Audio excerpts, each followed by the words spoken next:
आचार्य चाणक्य का जन्म आज से लगभग 2400 साल पूर्व हुआ था। वह नालंदा विश्वविद्यालय के महान आचार्य थे। उन्होंने हमें चाणक्य नीति जैसा ग्रंथ दिया, जो आज भी उतना ही प्रामाणिक है जितना उस काल में था। चाणक्य नीति एक 17 अध्यायों का ग्रंथ है। आचार्य चाणक्य ने चाणक्य नीति के अलावा सैकड़ों ऐसे कथन और कहे थे, जिन्हें कि हर इंसान को पढ़ना, समझना और अपने जीवन में अपनाना चाहिए। तो दोस्तों, आज हम उनके ऐसे ही 600 कथनों और विचारों की प्रस्तुति आपके लिए लेकर आए हैं। आशा है कि ये आप सभी को पसंद आएगी। ऋण, शत्रु और रोग को समाप्त कर देना चाहिए। वन की अग्नि चंदन की लकड़ी को भी जला देती है, अर्थात दुष्ट व्यक्ति किसी का भी अहित कर सकते हैं। शत्रु की दुर्बलता जानने तक उसे अपना मित्र बनाए रखें। सिंह भूखा होने पर भी तिनका नहीं खाता। एक ही देश के दो शत्रु परस्पर मित्र होते हैं। आपातकाल में स्नेह करने वाला ही मित्र होता है। मित्रों के संग्रह से बल प्राप्त होता है। जो धैर्यवान नहीं है, उसका न वर्तमान है न भविष्य। संकट में बुद्धि ही काम आती है। लोहे को लोहे से ही काटना चाहिए। यदि माता दुष्ट है तो उसे भी त्याग देना चाहिए। यदि स्वयं के हाथ में विष फैल रहा है तो उसे काट देना चाहिए। सांप को दूध पिलाने से विष ही बढ़ता है, ना कि अमृत। एक बिगड़ैल गाय 100 कुत्तों से ज्यादा श्रेष्ठ है, अर्थात एक विपरीत स्वभाव का परम हितैषी व्यक्ति उन 100 लोगों से श्रेष्ठ है जो आपकी चापलूसी करते हैं। कल के मोर से आज का कबूतर भला, अर्थात संतोष सबसे बड़ा धन है। आग सिर में स्थापित करने पर भी जलती है, अर्थात दुष्ट व्यक्ति का कितना भी सम्मान कर लें, वह सदा दुख ही देता है। अन्न के सिवाय कोई दूसरा धन नहीं है। भूख के समान कोई दूसरा शत्रु नहीं है। विद्या ही निर्धन का धन है। विद्या को चोर भी नहीं चुरा सकते। शत्रु के गुण को भी ग्रहण करना चाहिए। अपने स्थान पर बने रहने से ही मनुष्य पूजा जाता है। सभी प्रकार के भय से बदनामी का भय सबसे बड़ा होता है। किसी लक्ष्य की सिद्धि में कभी शत्रु का साथ ना करें। आलसी का ना वर्तमान होता है ना भविष्य। सोने के साथ मिलकर चांदी भी सोने जैसी दिखाई पड़ती है, अर्थात सत्संग का प्रभाव मनुष्य पर अवश्य पड़ता है। ढेकुली नीचे सर झुकाकर ही कुएं से जल निकालती है, अर्थात कपटी या पापी व्यक्ति सदैव मधुर वचन बोलकर अपना काम निकालते हैं। सत्य भी अनुचित है तो उसे नहीं कहना चाहिए। समय का ध्यान नहीं रखने वाला व्यक्ति अपने जीवन में निर्विघ्न नहीं रहता। जो जिस कार्य में कुशल हो उसे उसी कार्य में लगना चाहिए। दोषहीन कार्यों का होना दुर्लभ होता है। किसी भी कार्य में पल भर का भी विलंब ना करें। चंचल चित्त वाले के कार्य कभी समाप्त नहीं होते। पहले निश्चय करें, फिर कार्य आरंभ करें। भाग्य पुरुषार्थी के पीछे चलता है। अर्थ, धर्म और कर्म का आधार है। शत्रु दंड नीति के ही योग्य है।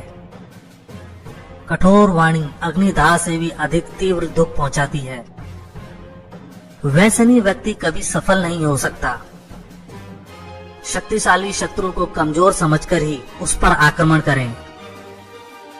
अपने से अधिक शक्तिशाली और समान बल वाले से शत्रुता ना करें। मंत्रणा को गुप्त रखने से ही कार्य सिद्ध होता है। योग्य सहायकों के बिना निर्णय करना बड़ा कठिन होता है। एक अकेला पहिया नहीं चला करता। अविनीत स्वामी के होने से तो स्वामी का ना होना अच्छा है। जिसकी आत्मा संयमित होती है वही आत्म विजयी होता है। स्वभाव का अतिक्रमण अत्यंत कठिन है। धूर्त व्यक्ति अपने स्वार्थ के लिए दूसरों की सेवा करते हैं।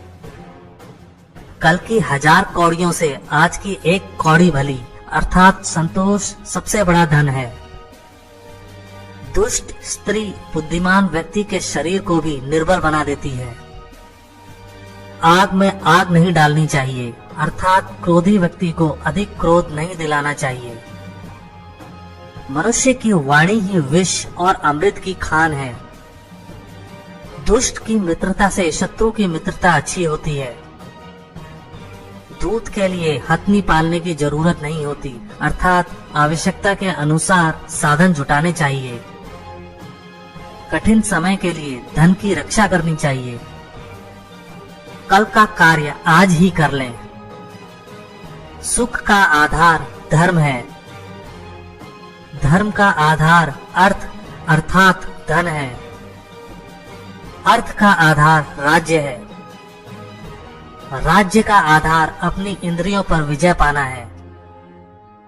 सहज रूप से प्रजा के संपन्न होने से नेता विहीन राज्य भी संचालित होता रहता है। वृद्ध जन की सेवा ही विनय का आधार है। वृद्ध सेवा अर्थात ज्ञानियों की सेवा से ही ज्ञान प्राप्त होता है। ज्ञान से राजा अपनी आत्मा का परिष्कार करता है, संपादन करता है। आत्मविजयी सभी प्रकार की संपत्ति एकत्र करने में समर्थ होता है। जहाँ लक्ष्मी का निवास होता है वहाँ सहज ही सुख संपदा आ जुड़ती है। इंद्रियों पर विजय का आधार विनम्रता है। प्रकृति का कोप सभी कोपों से बड़ा होता है। शासक को स्वयं योग्य बनकर योग्य प्रशासकों की सहायता से शासन करना चाहिए। योग्य सहायकों के बिना निर्णय करना बड़ा कठिन होता है। सुख और दुख में समान रूप से सहायक होना चाहिए। स्वाभिमानी व्यक्ति प्रतिकूल विचारों को सम्मुख रखकर दोबारा उन पर विचार करे। अविनीत व्यक्ति को स्नेही होने पर भी मंत्रणा में नहीं रखना चाहिए। ज्ञानी और छल कपट से रहित शुद्ध मन वाले व्यक्ति को ही मंत्री बनाइए। समस्त कार्य पूर्व मंत्रणा से करने चाहिए।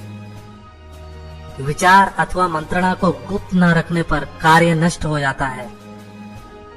लापरवाही अथवा आलस्य से भेद खुल जाता है।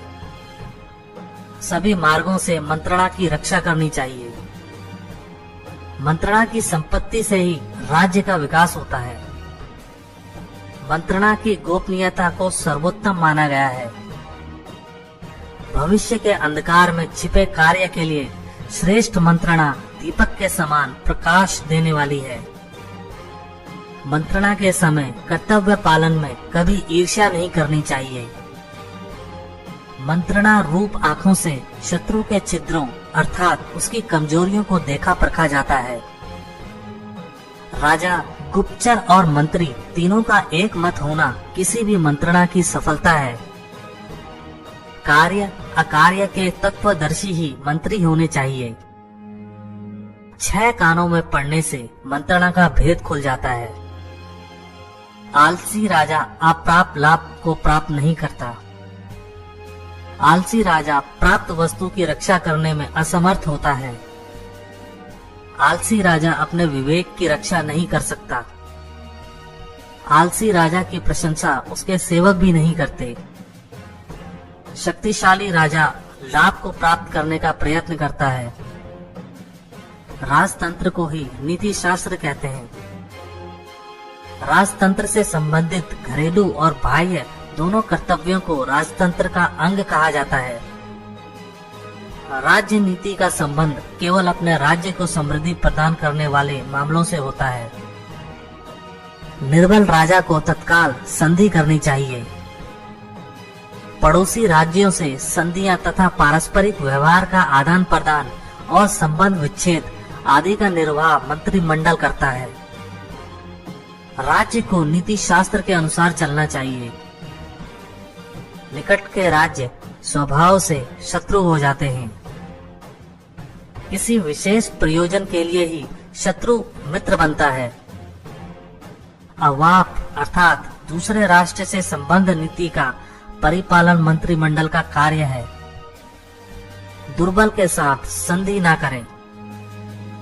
ठंडा लोहा लोहे से नहीं जुड़ता। संधि करने वाले में तेज ही संधि का हेतु होता है। शत्रु के प्रयत्नों की समीक्षा करते रहना चाहिए। बलवान से युद्ध करना हाथियों से पैदल सेना को लड़ाने के समान है।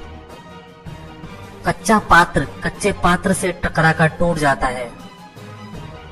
संधि और एकता होने पर भी सतर्क रहें। शत्रुओं से अपने राज्य की पूर्ण रक्षा करें। शक्तिहीन को बलवान का आश्रय लेना चाहिए। दुर्बल के आश्रय से दुख ही होता है। अग्नि के समान तेजस्वी जानकर ही किसी का सहारा लेना चाहिए। राजा के प्रतिकूल आचरण नहीं करना चाहिए।